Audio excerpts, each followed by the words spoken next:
Operation Sindoor नाम सुनने में देशभक्ति का लगता है, लेकिन असल में ये सिर्फ मीडिया पर किया सरकार का एक तमाशा था। If the 26 people who died, if their families are affected, we are willing to say 1,000 sorries.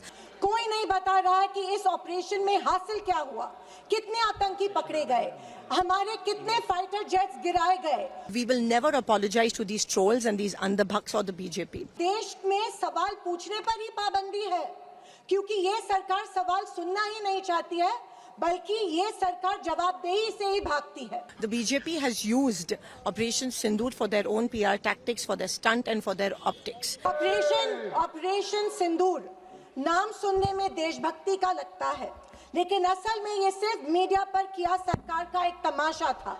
कोई नहीं बता रहा है कि इस ऑपरेशन में हासिल क्या हुआ, कितने आतंकी पकड़े गए, हमारे कितने फाइटर जेट्स गिराए गए, कौन जिम्मेदार है, कौन किसकी गलती है, इसका हिसाब देने का दायित्व इस सरकार का है।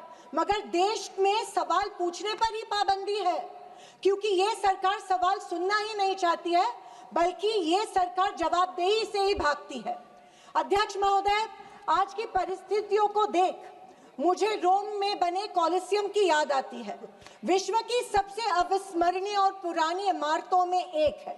रोम में बनी कॉलिसियम मनुष्य की कल्पकता और निर्माण क्षमता का एक अभूतपूर्व मिसाल है, पर इसके अलावा वो एक गंदे और घिनौनी राजनीति का भी प्रतीक है। कहा जाता है कि इसका निर्माण उस समय की जनता को खेल और मनोरंजन में उलझाए रखने के लिए किया गया था, ताकि जनता का मूल मुद्दों पर से ध्यान भटक जाए। कुछ ऐसा ही आज हमारे देश की सरकार करती प्रतीत हो रही है। I am, if I have to, if the 26 people who died, if their families are affected, we are willing to say 1,000 sorries. But we will never apologize to these trolls and these andhabhaks or the BJP. The BJP has used Operation Sindoor for their own PR tactics, for their stunt and for their optics.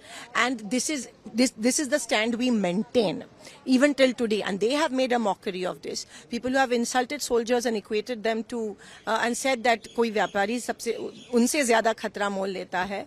They should not give us lessons on patriotism and deshbhakti.